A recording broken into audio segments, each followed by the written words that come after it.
La madrugada del viernes 15 de noviembre de 2025 quedará marcada en la historia reciente de Uruapan, Michoacán. Aproximadamente a las 4 de la mañana, cuando la oscuridad todavía cubre por completo las brechas de terracería que conectan la zona rural con el municipio, estalla un enfrentamiento que se prolongará por casi 2 horas consecutivas. Los elementos de la Secretaría de Marina, desplegados en la región como parte del operativo Paricutín, logran asegurar al menos 10 vehículos blindados que presuntamente pertenecen a células del cártel Jalisco Nueva Generación. El golpe representa uno de los más contundentes que las fuerzas federales han conseguido contra la estructura criminal en la región desde que inició el Plan Michoacán por la paz y la justicia. Los hechos se desatan en brechas de terracería utilizadas frecuentemente por grupos criminales para movilizarse entre comunidades, evitando así los controles que las autoridades mantienen en carreteras federales. Según diversas fuentes de inteligencia militar consultadas, el enfrentamiento inicia cuando un convoy de la Marina detecta movimientos sospechosos en caminos rurales cercanos a la comunidad de San Miguel Charahuén. Los elementos federales realizaban patrullajes de reconocimiento, acciones que forman parte medular del operativo desplegado en la zona, cuando interceptan lo que aparentemente es un convoy de vehículos civiles que transita sin luces por las brechas. La imagen ya de por sí resulta sospechosa. Ningún vehículo circula a esas horas por caminos rurales sin luces, a menos que quiera pasar completamente desapercibido. Al intentar establecer contacto para realizar una revisión de rutina, los ocupantes de los vehículos responden inmediatamente con fuego de armas de alto calibre. La reacción es instantánea, violenta, sin ninguna advertencia. Los sicarios abren fuego contra los elementos de la Marina con la evidente intención de abrirse paso y continuar su camino. Lo que inicia como un patrullaje rutinario se convierte en segundos en un enfrentamiento de alta intensidad que hará retumbar las montañas durante las siguientes 2 horas. Testigos de la zona reportan que las detonaciones resuenan durante más de 2 horas consecutivas. El sonido de las ráfagas rebota entre las montañas que caracterizan esta región serrana, generando pánico absoluto entre habitantes de comunidades aledañas. Familias enteras se resguardan al interior de sus viviendas, apagando luces, alejándose de ventanas, protegiendo a los niños mientras la tracatera se desarrolla a escasos kilómetros de sus hogares. El miedo se apodera de poblados que ya han vivido demasiadas noches similares, demasiados amaneceres marcados por la violencia. Los elementos de la Marina responden al ataque desde posiciones tácticas, estableciendo un cerco que impide la huida del convoy criminal. La superioridad en entrenamiento y equipamiento de las fuerzas especiales navales resulta determinante desde los primeros minutos del enfrentamiento. Los sicarios, tras verse superados en número y potencia de fuego, intentan abandonar los vehículos para huir a pie hacia zonas boscosas. Es una táctica desesperada, utilizada frecuentemente cuando los grupos criminales se ven superados en enfrentamientos contra fuerzas federales.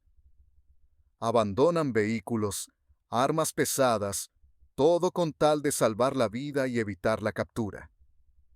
Sin embargo, el despliegue de elementos terrestres y el apoyo de helicópteros artillados que sobrevuelan la zona complican enormemente cualquier intento de escape.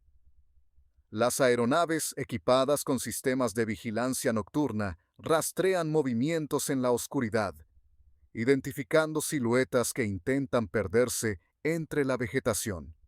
La combinación de fuerzas terrestres y aéreas representa una de las ventajas tácticas más importantes que tienen las fuerzas federales sobre los grupos criminales, quienes carecen completamente de capacidad para enfrentar amenazas desde el aire.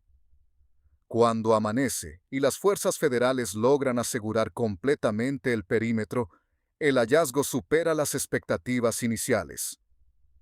10 vehículos blindados quedan abandonados en diferentes puntos de las brechas, distribuidos a lo largo de varios kilómetros de terracería.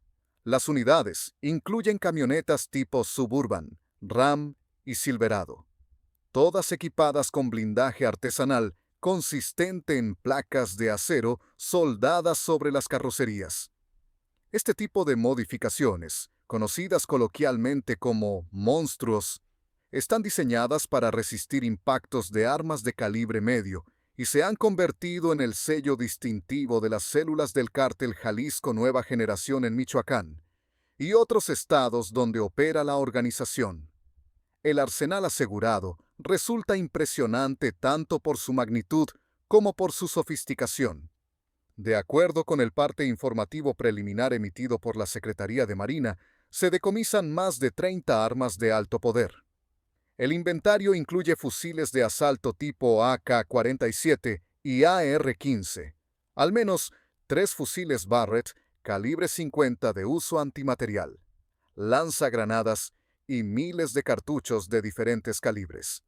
Varios de los vehículos tienen montadas ametralladoras en sus cajas, configuración típica de las unidades de combate que utilizan los grupos criminales en enfrentamientos territoriales o contra fuerzas rivales. Los fusiles Barrett calibre 50 merecen mención especial. Estas armas, diseñadas originalmente para uso militar contra vehículos blindados, ligeros y equipamiento, representan un nivel de sofisticación armamentística preocupante. Su capacidad de perforar blindajes convencionales y su alcance efectivo de más de 1.500 metros las convierten en herramientas extremadamente peligrosas. El hecho de que el convoy transportara al menos 3 de estos fusiles sugiere que los sicarios se preparaban para un enfrentamiento de gran magnitud, posiblemente contra grupos rivales o incluso contra las propias fuerzas federales. Habitantes de la zona señalan que durante las horas posteriores al enfrentamiento, la presencia militar se intensifica considerablemente. Convoyes de la Marina y el Ejército mexicano establecen retenes en los principales accesos a Uruapan. La carretera que conecta con Lombardía permanece cerrada durante varias horas, mientras los elementos aseguran evidencias y revisan minuciosamente cada uno de los vehículos decomisados. El tránsito vehicular se ve afectado significativamente, generando largas filas de automóviles y unidades de carga que esperan autorización para continuar su camino. Algunos conductores esperan hasta 3 horas antes de poder pasar. La zona donde ocurre el enfrentamiento presenta características que explican tanto el desarrollo del operativo como sus resultados. Las brechas de terracería que atraviesan esta región montañosa han sido utilizadas históricamente por grupos criminales para movilizarse entre comunidades precisamente porque permiten evitar los controles en carreteras federales. El conocimiento del terreno otorga ventajas tácticas a quienes operan regularmente en la zona, pero también facilita que las fuerzas federales puedan establecer cercos efectivos una vez que detectan presencia criminal. Las montañas que rodean las brechas limitan las rutas de escape, convirtiendo los caminos en embudos donde resulta relativamente sencillo contener a quienes intentan huir. El operativo Paricutín, del cual forma parte este enfrentamiento, contempla precisamente este tipo de acciones. Los 1.980 elementos de las Fuerzas Armadas desplegados en Michoacán no solo realizan patrullajes en zonas urbanas, sino también incursiones en áreas rurales donde históricamente los grupos criminales han mantenido libertad de movimiento casi absoluta. La estrategia busca presionar simultáneamente en múltiples frentes, dificultando que las organizaciones delictivas puedan operar con la impunidad que caracterizó años anteriores. Ya no basta con controlar las ciudades si las zonas rurales siguen siendo santuarios donde los criminales pueden moverse entrenar y planear operaciones sin mayor interferencia. Este aseguramiento de 10 vehículos blindados representa un golpe económico considerable para la estructura del cártel Jalisco Nueva Generación en la región. Cada unidad blindada artesanalmente tiene un costo aproximado de entre $50,000 y $100,000, dependiendo del nivel de protección instalado, el tipo de vehículo base utilizado y las modificaciones adicionales que se le hayan realizado. El arsenal decomisado agrega varios cientos de miles de dólares más al valor total de lo asegurado. Pero más allá del aspecto económico, la pérdida de estas unidades afecta directamente la capacidad operativa del grupo criminal para sostener enfrentamientos contra fuerzas rivales o autoridades.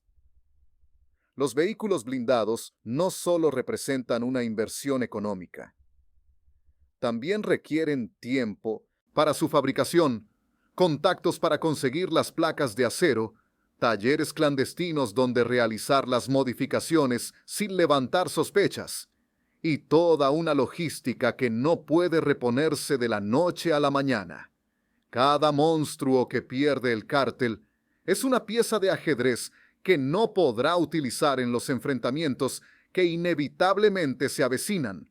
De acuerdo con medios locales, durante el operativo no se reportan detenciones inmediatas, lo que sugiere que los sicarios que tripulaban los vehículos logran escapar a pie aprovechando la oscuridad y el conocimiento del terreno. Sin embargo, fuentes militares consultadas señalan que se activan protocolos de búsqueda en comunidades cercanas y que se establecen filtros de seguridad en caminos secundarios para intentar interceptar a los fugitivos. Las autoridades saben que los sicarios no pueden haber llegado muy lejos a pie, que necesitarán buscar refugio en alguna comunidad cercana o intentar conseguir otros vehículos para salir de la zona. Las comunidades cercanas al lugar del enfrentamiento viven horas de auténtico terror mientras se desarrolla la balacera. San Miguel Charahuen y poblados aledaños quedan prácticamente paralizados durante la madrugada. Nadie se atreve a salir a las calles. Los comercios permanecen cerrados durante toda la mañana. El transporte público suspende operaciones hasta que las autoridades confirman que la zona está asegurada y que no existe riesgo para la población civil. Las escuelas avisarán posteriormente que suspenderán clases ese día. Decisión que ningún padre cuestionará después de la noche que acaban de vivir. El operativo también incluye el despliegue de helicópteros artillados que sobrevuelan la zona durante las primeras horas del día, cuando ya ha salido el sol, pero las operaciones de rastreo continúan. Estas aeronaves equipadas con sistemas de vigilancia nocturna y armamento de precisión resultan fundamentales para rastrear los movimientos de los sicarios que intentan huir a pie. Desde el aire pueden detectar patrones sospechosos, personas moviéndose por zonas donde normalmente no transita nadie, vehículos que intentan acercarse a recoger a los fugitivos. La ventaja que otorga la vigilancia aérea es incalculable en este tipo de operaciones. Este mismo día 15 de noviembre, Omar García Harfuch, secretario de Seguridad y Protección Ciudadana, recorre las calles de Uruapan en compañía del secretario de la Defensa Nacional y el secretario de Marina. El despliegue de seguridad es considerable, como corresponde a funcionarios de tan alto nivel visitando una zona donde apenas horas antes se desarrolló un enfrentamiento de 2 horas. Para acceder al Aeropuerto Internacional de Uruapan, es necesario pasar por al menos 4 filtros de seguridad por parte del Ejército y de la Guardia Nacional. Los funcionarios federales supervisan personalmente los retenes que se encuentran establecidos en diferentes puntos del municipio. Durante el recorrido, García Harfuch y los secretarios de Defensa y Marina pasan revista a los elementos desplegados en diversos puntos estratégicos de Uruapan, El convoy oficial se detiene en varios retenes para que los funcionarios puedan conocer de primera mano las condiciones operativas y saludar al personal que participa en el operativo. La presencia de los máximos responsables de la seguridad nacional en el municipio envía un mensaje contundente sobre la importancia que el gobierno federal otorga a la pacificación de Michoacán. No se trata de un operativo más, no es simple rutina. La presencia de estos funcionarios en terreno, el mismo día del enfrentamiento, demuestra que hay voluntad política al más alto nivel. Los funcionarios se reúnen con la alcaldesa Grecia Quirós para plantear la estrategia de seguridad federal para los próximos meses en Uruapan y Michoacán. Durante el encuentro, según declara García Harfuch posteriormente, se entregan resultados del operativo y se discuten los próximos pasos de la estrategia de pacificación. La coordinación entre las autoridades federales y municipales resulta fundamental para sostener los avances logrados y evitar que los grupos criminales recuperen posiciones una vez que disminuya la presión militar. De nada sirve un golpe contundente si no hay seguimiento, si no se mantiene la presión constante. El contexto en que ocurre este enfrentamiento resulta fundamental para entender su magnitud y sus implicaciones. Uruapan y sus alrededores han sido epicentro de violencia durante todo el año 2024 y lo que va de 2025. La región ha registrado más de 80 homicidios directamente vinculados a disputas entre organizaciones criminales que se disputan el control territorial y de las actividades económicas, particularmente la extorsión a productores de aguacate. Cada asesinato representa no solo una vida perdida, sino también un mensaje, una advertencia, un recordatorio de quién manda en determinada zona. El cártel Jalisco Nueva Generación, presente en 110 de los 113 municipios de Michoacán, según estudios de seguridad, ha intensificado su presión sobre Uruapan durante los últimos meses. La organización liderada por Nemesio Oseguera Cervantes, alias El Mencho, busca consolidar su dominio sobre una zona estratégica que conecta la costa michoacana con el interior del estado y que genera miles de millones de pesos anuales a través de la industria aguacatera. No se trata solamente de controlar el narcotráfico tradicional. El aguacate se ha convertido en oro verde, y quienes controlan su producción y comercialización controlan una fuente de ingresos legítima que puede utilizarse para lavar dinero del narcotráfico. Ramón Álvarez Ayala, conocido como el R1, opera presuntamente como uno de los liderazgos regionales más importantes del cártel Jalisco en Michoacán. Su centro de operaciones se ubica precisamente entre Apatzingán y Uruapan, controlando una de las zonas más violentas y estratégicas del estado. Los vehículos asegurados durante el enfrentamiento del 15 de noviembre presuntamente forman parte de las células que responden directamente a este operador. El R1 ha logrado mantener control sobre territorios clave pese a la presión de grupos rivales y de las propias autoridades, lo que habla de su capacidad operativa y de los recursos con los que cuenta. El enfrentamiento ocurre apenas 4 días después de que iniciara formalmente el operativo Paricutín, con el arribo de los primeros contingentes de soldados a la cuarta zona militar en Morelia. Esta proximidad temporal no es casualidad ni coincidencia. Los grupos criminales están respondiendo al despliegue federal con acciones que buscan demostrar que mantienen capacidad operativa, pese a la presencia militar. El convoy de 10 blindadas, que transita durante la madrugada, muy probablemente se dirige a establecer posiciones defensivas o ejecutar algún tipo de operación antes de que la presión militar se intensifique aún más en los días siguientes. La pérdida de estas 10 unidades representa un revés considerable para la estrategia del cártel Jalisco en la zona. Los vehículos blindados no solo sirven para enfrentamientos contra rivales o autoridades, sino también como herramientas de intimidación que proyectan poder frente a grupos rivales y ante la población civil. Cuando los pobladores ven circular columnas de monstruos por sus comunidades, el mensaje es claro: aquí mandamos nosotros, tenemos recursos, tenemos poder, no se metan con nosotros. Su ausencia debilita la percepción de fortaleza que el cártel busca mantener en territorios disputados. Y en el mundo del crimen organizado, las percepciones importan tanto como las realidades.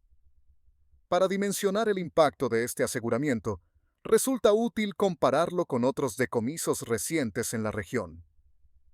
En octubre de 2024, las fuerzas federales realizan diversos operativos en Uruapan que resultan en la captura de arsenales importantes, pero nunca se habían asegurado simultáneamente tantos vehículos blindados en un solo enfrentamiento. Los operativos previos decomisan generalmente entre 1 y 3 vehículos de este tipo. 10 unidades en una sola acción marca un precedente que evidencia tanto la magnitud de los recursos con los que cuenta el cártel Jalisco como la efectividad que puede alcanzar la estrategia federal cuando se ejecuta adecuadamente, con inteligencia previa, coordinación entre corporaciones y decisión para sostener el enfrentamiento hasta sus últimas consecuencias. Los vehículos asegurados son trasladados a instalaciones militares en Morelia para realizar peritajes exhaustivos. Los expertos forenses analizan huellas dactilares que puedan haber quedado en volantes, palancas de velocidades, manijas de puertas. Revisan residuos de pólvora en los asientos y compartimientos. Examinan sistemas de comunicación encontrados en los vehículos, frecuencias utilizadas, contactos guardados en memorias de radios. Buscan cualquier otro elemento que pueda aportar información de inteligencia sobre la estructura del cártel Jalisco en la región. Estos análisis frecuentemente revelan conexiones con otros casos, identifican a operadores hasta entonces desconocidos y permiten trazar las rutas de abastecimiento de armas y vehículos.